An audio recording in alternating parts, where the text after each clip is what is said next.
I want to tell you something before I begin. I almost didn't share this story. For a long time, I thought what happened to me was shameful, like somehow I should have seen it coming. Like maybe I deserved it for being too soft, too trusting, too willing to write a check when the silence got uncomfortable. Please subscribe to the channel to see what happens next. But I'm 67 years old, and I've learned that shame belongs to the people who cause the hurt, not the ones who absorb it. So here I am, and I'm telling you everything. My name is Dorothy Calloway. To anyone who actually knows me, I was born in a small town outside Savannah, Georgia, the third of 4 girls in a family that didn't have much but made it stretch. I met Harold Calloway when I was 24 and he was 26. Both of us at a company picnic for the architecture firm where I worked as a drafting assistant. He had big hands and a quiet voice, and he looked at blueprints the way other men looked at their favorite things in the world, with complete, unguarded love. We were married 11 months later on a Saturday in October. In the backyard of my parents' home, under a string of lights. Harold had hung himself the night before. My mother cried. Harold's mother cried. Even Harold's father, a man I never once saw show emotion, stood at the back of the small crowd and pressed his fingers to his eyes when we exchanged rings. For 41 years, we built something together. Harold's architecture work evolved into real estate development. Small projects at first, then larger ones, until he had assembled a portfolio of commercial properties across the Southeast that he managed with a discipline and patience I always admired. I raised our daughter Brenda, worked part-time at a local nonprofit for 20 years. Kept the house, kept the garden, kept us. Harold died of pancreatic cancer 2.5 years ago. From diagnosis to his last mourning, it was 4 months and 11 days. Not enough time to say everything. Never enough time. After he died, I became very quiet inside. Brenda was attentive at first, calling every day, coming over on weekends, sitting with me in the garden where Harold and I used to have our morning coffee. I was grateful. I clung to those visits like a rope across dark water. Looking back, I can see the moment it started to shift. It was subtle enough that I told myself I was imagining things. But grief does something clarifying. Eventually, it strips away the noise, and you start to see the outlines of things you used to look past.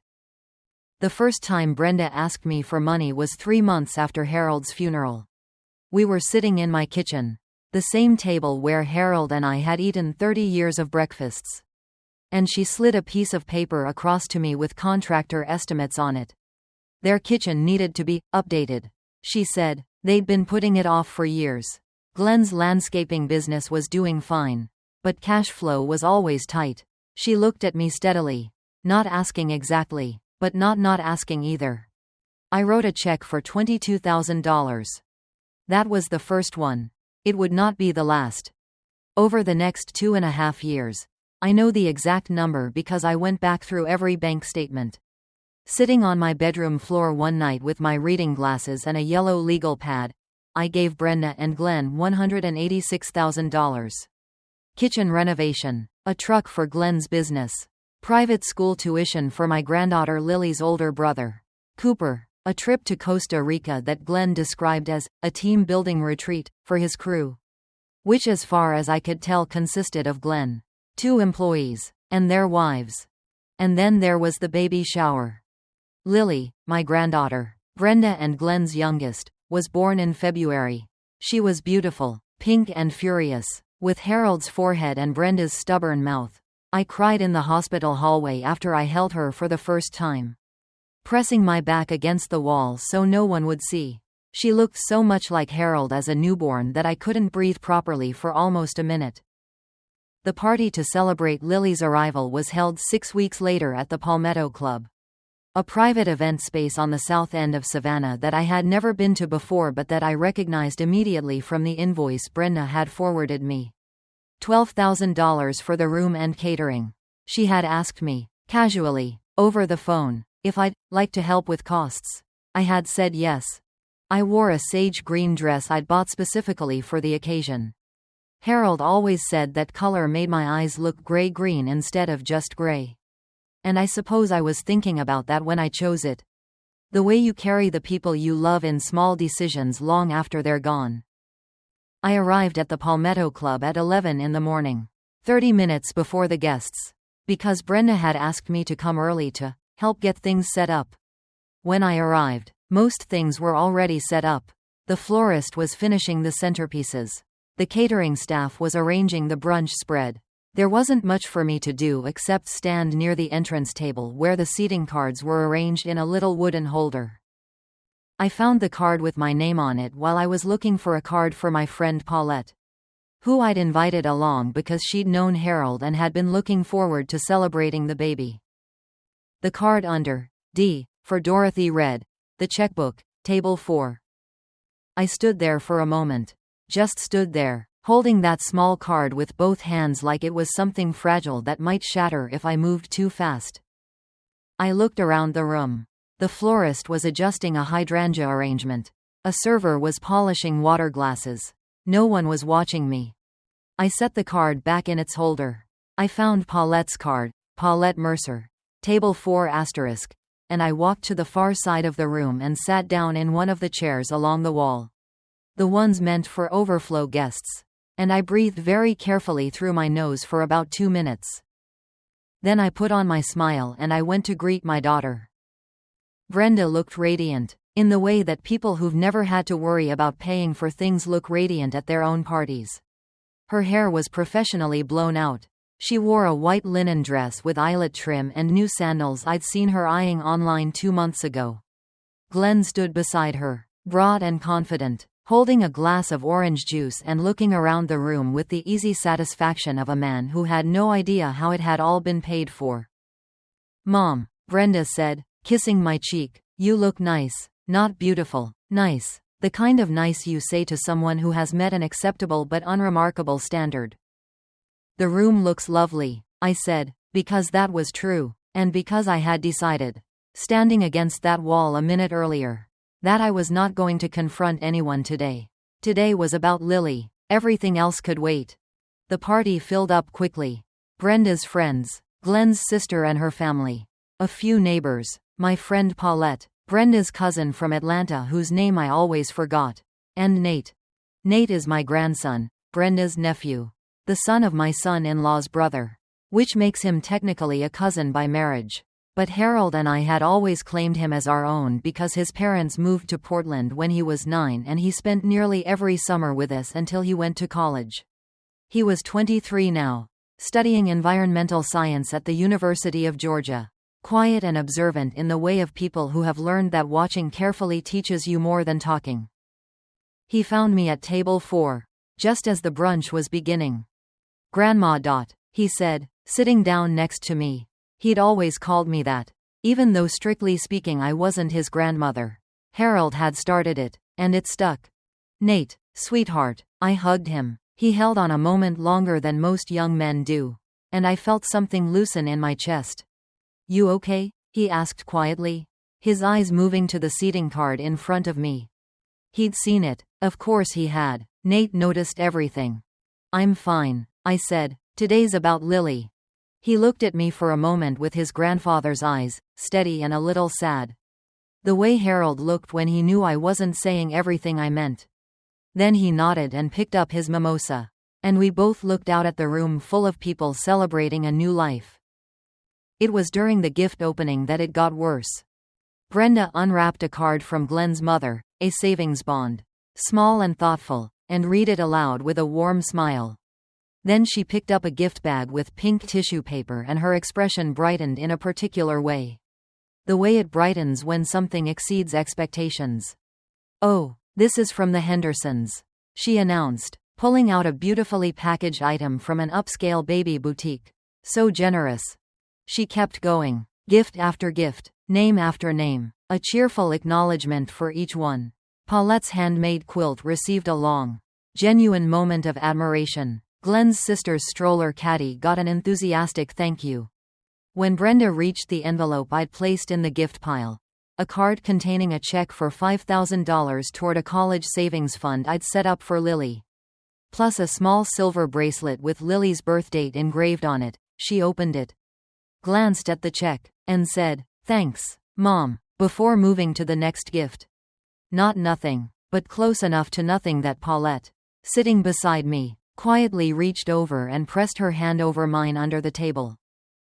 I don't think Brenda meant it as cruelty. I think she had simply stopped seeing me as a person who could be hurt. That's almost worse. Nate drove me home afterward. I hadn't asked him to. I was perfectly capable of driving myself, but he said he wanted to make sure I got home okay, in a voice that made clear he meant something else. We sat in my driveway for a while with the car running, the air conditioning blowing the early spring warmth away. That seating card, he said finally. I know.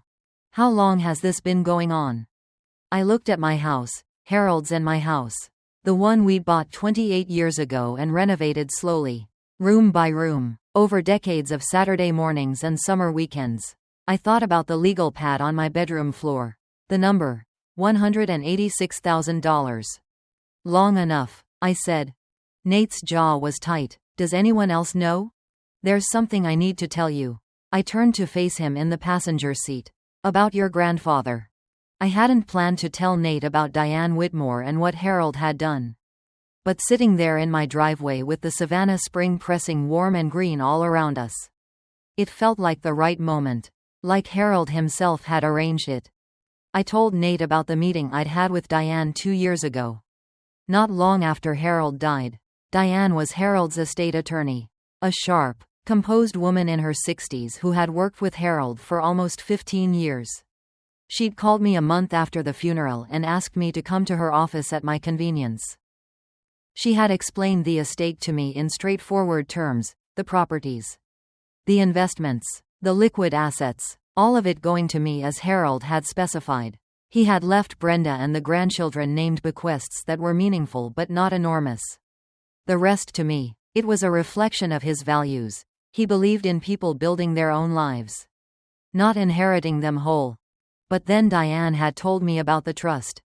Harold had established a private revocable trust 18 months before he died, funded with a significant portion of his commercial real estate holdings, his most valuable assets, the ones he'd spent 30 years assembling. The trust had a straightforward structure with one unusual provision.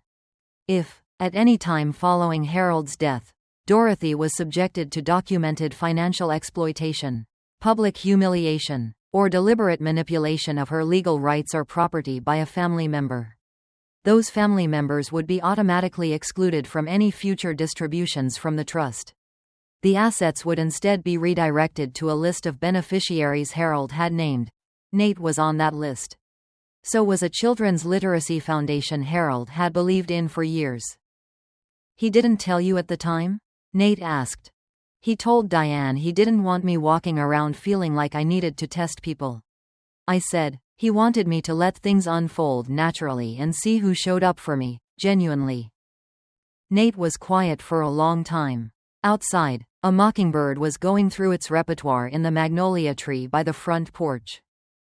He knew, Nate said softly. He had a feeling. I said, he loved Brenda, but he wasn't naive about her. I had spent 2 years since that meeting watching, waiting, trying to understand if what was happening was as bad as it seemed, or if I was grieving and misreading normal human imperfection as something darker. The seating card had answered that question. So what are you going to do? Nate asked. Nothing yet, I said. I'm going to see how far it goes. That night, I called Diane Whitmore from Harold's study, sitting in the chair where he used to read, surrounded by his architecture books and the framed blueprint of the first building he ever designed. I told her about the shower and the seating card. She listened without interrupting. That would qualify as documented public humiliation, she said when I finished. Do you want to activate the exclusion? Not yet, I said. I want to be sure. I need to see the full picture. Dorothy, Diane said carefully, there's one other thing you should know. The trust also includes a provision that if you choose to take independent financial action, investments, gifts, expenditures, those are fully protected from any challenge by excluded beneficiaries. You have complete authority over your own resources. I hadn't known that part. Harold had thought of everything. He was a thorough man, I said. He was a man who loved you very much, Diane replied. After I hung up, I sat in the quiet of Harold's study for a long time. Looking at the bookshelf, at the small framed photo of the two of us at our 25th anniversary dinner. Young and laughing over something I couldn't remember now. His hand was on my shoulder. He was looking at me like I was the most interesting thing in the room. Okay, I said to him. I see it now. I see all of it. The next 6 weeks were illuminating in the way that only a truly open pair of eyes can make a familiar situation illuminating. I started paying attention differently, not with suspicion, but with clarity. Brenda called 3 times a week. Regular as a tide, the conversations followed a pattern. 20 minutes of news about Lily, Cooper, Glenn's business, neighborhood gossip, and then, gradually, a pivot, something they needed, something that would be so much easier with a little help. The request that broke my remaining patience came in the 3rd week of May. I was in my garden. I'd started gardening again seriously for the first time in years. And the roses Harold had planted along the back fence were coming in magnificently, when Brenda called. Mom, I have the most exciting news. Her voice had that particular brightness. The one I'd learned to recognize as the opening note of a request. Glenn found this incredible spa resort package up in the mountains. It's a family retreat, 4 nights. All inclusive. They have a program for Cooper's age group and newborn accommodations for Lily. That does sound nice, I said. It's $12,000 for the full package. It's a lot, I know, but Glenn really needs it. Mom, he's been so stressed, and we haven't had a real family trip since before Lily was born. $12,000. For a spa retreat. I'll think about it, I said, and I said it in the same calm voice I'd used the day after the shower. Standing in my kitchen with the phone pressed to my ear. A pause. Mom, they need the deposit by Friday to hold the dates. I heard you, I said I'll think about it. Another pause. Longer this time. Are you okay? You seem different lately. I'm fine, I said. Enjoy the rest of your afternoon. Brenda. I hung up and went back to my roses. That Friday, I went to see Diane Whitmore instead of calling Brenda back. I sat across from Diane in her office and told her everything, not just the spa retreat, but the full inventory of the past 2.5 years. The kitchen, the truck, the school tuition, the Costa Rica trip, the shower, the seating card, all of it. Diane listened with the careful attention of someone who has heard a great many difficult things and knows how to hold them steady. The trust is yours to direct, she said when I finished. And I want to be clear. Harold was very specific. This wasn't about punishing Brenda. It was about protecting you. If Brenda changes, if she demonstrates genuine respect and care, that's something you have the authority to consider in your own decisions. Independent of the trust. He was always fair, I said. He was, but he also knew you. He knew you would absorb things for a long time before you'd say enough. I smiled despite myself. He knew me better than I knew myself sometimes. So, what do you want to do? I told her. Over the following 3 months, I made a series of quiet decisions. I enrolled in a ceramics class at the Savannah Arts Center on Thursday evenings. I'd always been drawn to working with clay. Something about the permanence of it. The way it holds the impression of your hands, but I'd never made time for it when Harold was building his business and Brenda was growing up. Now I made time. I called my old friend Rosalind, whom I hadn't seen since Harold's memorial service, and we had lunch at a restaurant on the river. Then we had lunch again the following week. Then it became a standing arrangement. I asked Nate to send me his graduate school application essays, which he'd mentioned almost apologetically on the drive home from the shower. Like it was a private hope he didn't want to jinx. I read all 3, made careful notes, and we spent an afternoon on my back porch going through them together while I served sweet tea and Harold's mother's recipe for pecan cookies. When Nate mentioned that his long-term goal was to establish a small environmental education nonprofit, something that could connect urban kids with the Georgia coastal ecosystem, I made a call to Diane the following Monday and set up a modest seed investment from my personal accounts into a dedicated fund with Nate's name on it. I did not call Brenda back about the spa retreat. Brenda, for her part, oscillated between pointed silence and bright, performative warmth, cycling through both at intervals that told me she was waiting to see which strategy would work better. Glenn called once, his voice gruff and uncertain, asking if everything was okay between us. I told him everything was fine and wished him a good evening. Nate visited on a Sunday in late June, and we sat in the garden until the sun went down. Talking about Harold, about Nate's research, about the ceramics class.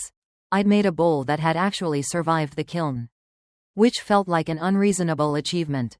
He didn't ask about Brenda. He knew I would tell him what I wanted to when I was ready. I told him about the trust fund I'd established for his nonprofit. He went very still. Grandma. Don't, I said gently. It's not a gift, it's an investment. Your grandfather would have done the same thing if he'd had the chance to know what you're going to do with your life. Nate pressed his lips together and looked at the rose bushes Harold had planted along the back fence. I miss him, he said quietly. Me too, I said, every single day. My birthday is the 12th of August.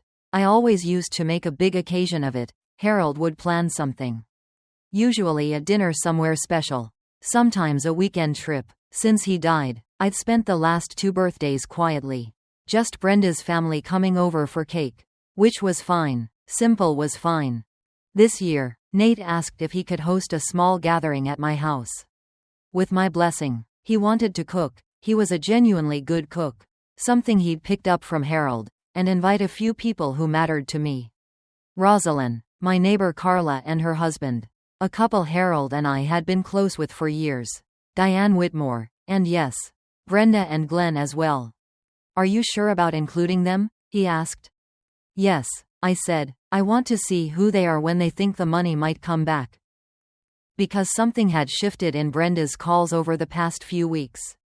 She'd become warmer again, asking how I was, mentioning things we'd enjoyed together years ago, commenting on a photo I'd posted on my phone's photo album. She was circling back. I wanted to see what she circled back toward. The evening of my birthday was warm and thick with summer. The way Savannah evenings always are in August.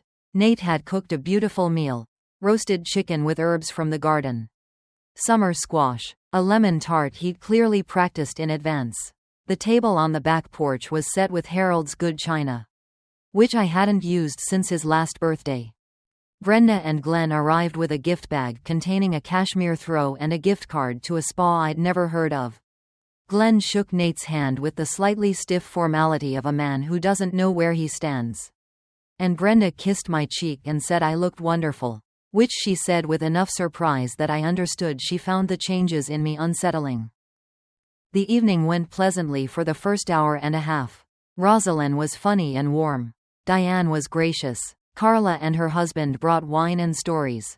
Lily slept in her carrier and Cooper, 8 years old and full of nervous energy, ran in circles around the garden until Nate convinced him to help carry dishes.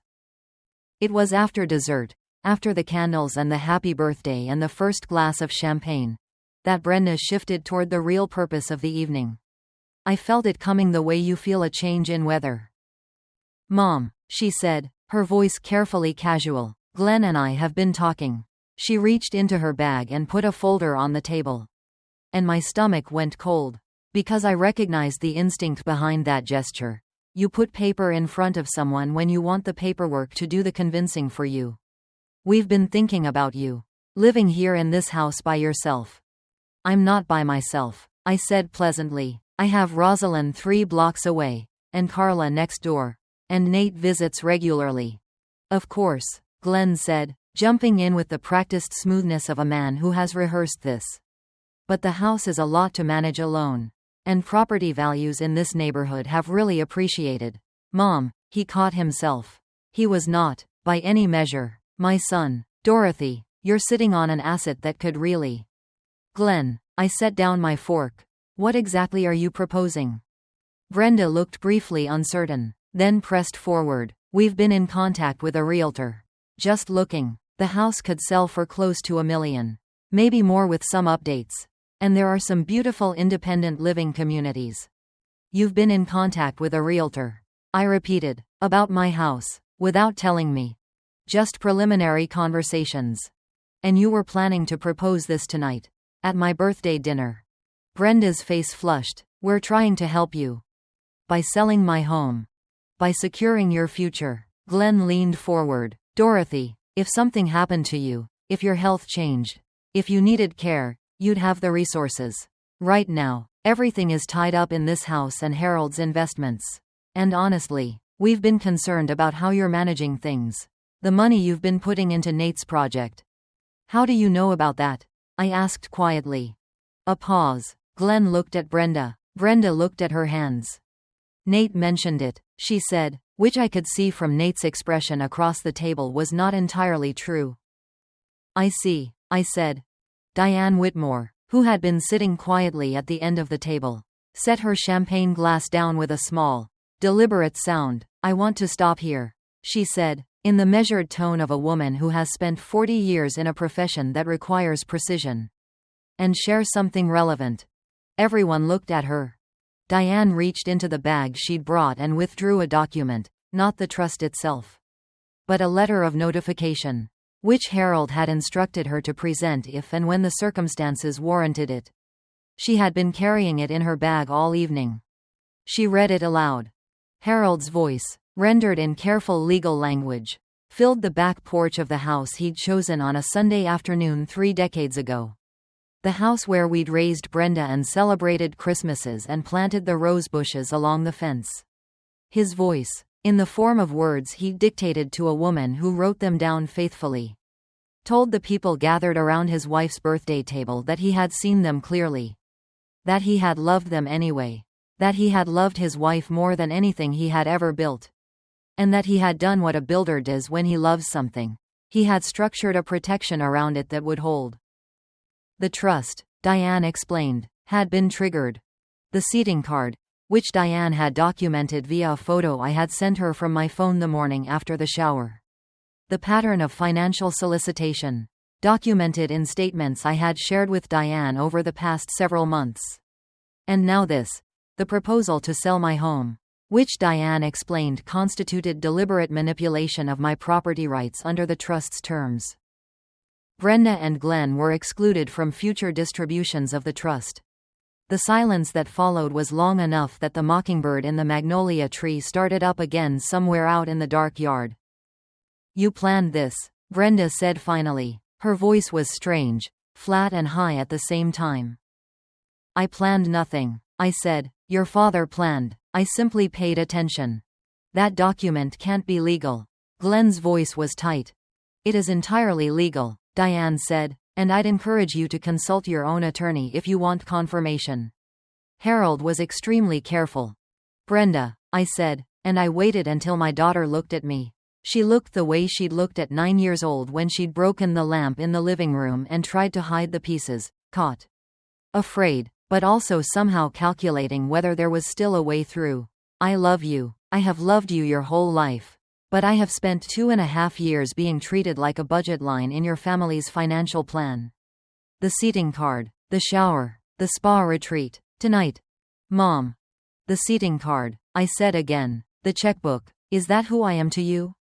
Brenda's eyes filled, whether it was genuine remorse or the dawning horror of lost inheritance.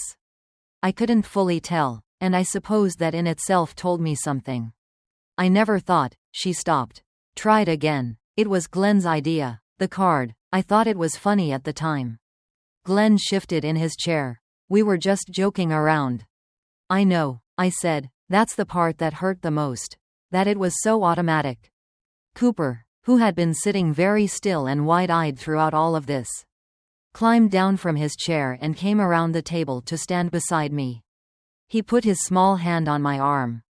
Happy birthday, Grandma. He said softly. I put my hand over his and held it there. The party ended not long after. Glenn and Brenda left with brief, stiff farewells. No door slamming. No shouting. Just the awful deflation of people who have realized they overplayed a hand they didn't even know they were holding. Rosalind and Carla and their husbands helped carry in the dishes, sensed the shape of what had happened without needing it explained, and made their own gracious exits. Diane squeezed my hand at the door.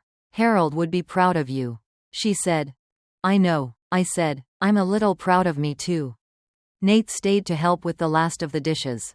And we stood at my kitchen sink together in the familiar quiet of the house. Are you okay? He asked. I've been asking myself that question for 2.5 years. I said. I think for the first time the answer is actually yes.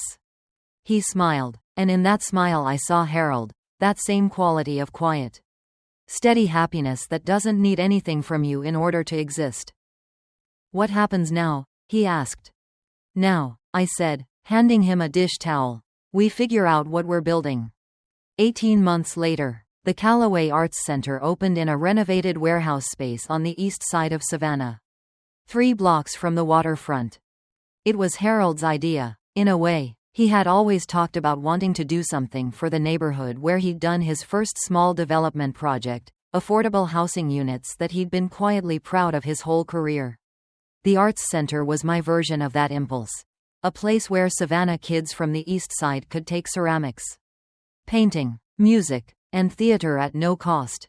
Funded by an endowment I had established with a portion of the trust. Nate's environmental education nonprofit had become a tenant on the 2nd floor, running weekend coastal ecology programs for middle schoolers. The center had a small gallery.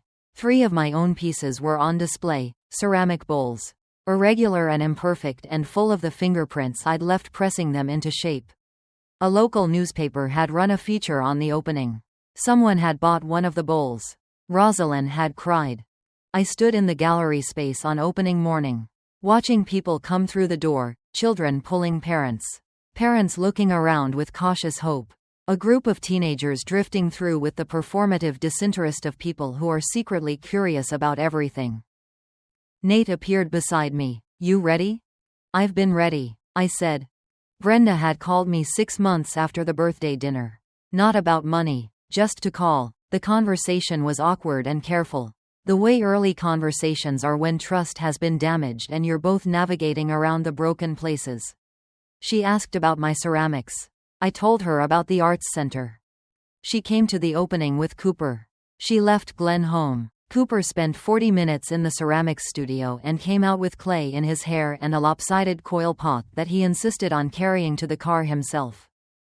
Brenda and I stood by the window that looked out over the parking lot, watching Cooper toddle across the pavement with his pot held out in front of him like a small, sacred offering. I'm sorry, Mom, she said, not as preamble to a request. Just that. I know, I said. We weren't the same as we'd been. I wasn't sure we ever would be. But something was still there, something worth tending carefully. The way you tend a plant that's been through a hard winter. Not sure until the spring comes whether it survived. I thought about Harold. I thought about the morning we'd sat in this city for the first time together. 30 years ago, looking at a property he was considering developing. Eating gas station coffee and talking about what Savannah could be. What we could be. He had known me so well. He had known, before I did, that I would need protecting. And he had given me the most important protection he could. Not money. Not legal language, but time. Time to see clearly. Time to find my own footing. Time to discover that the woman I was, the woman he had loved for 41 years, was more than enough. What do you think, Grandma Dot? Nate asked, nodding toward the room full of children and art and possibility. I looked at the ceramics studio, where 2 instructors were showing a group of 8-year-olds how to center clay on a wheel. I looked at the gallery where my bowls sat under warm light. Permanent and imperfect and genuinely mine. I looked at my daughter standing beside me, trying, and my grandson across the room, thriving, and the child in the parking lot carrying his pot with both hands like it was the most important thing in the world. I think, I said, that this is exactly where I was always supposed to end up. And for the first time in 2.5 years, maybe for the first time in much longer than that, I said it without any doubt at all.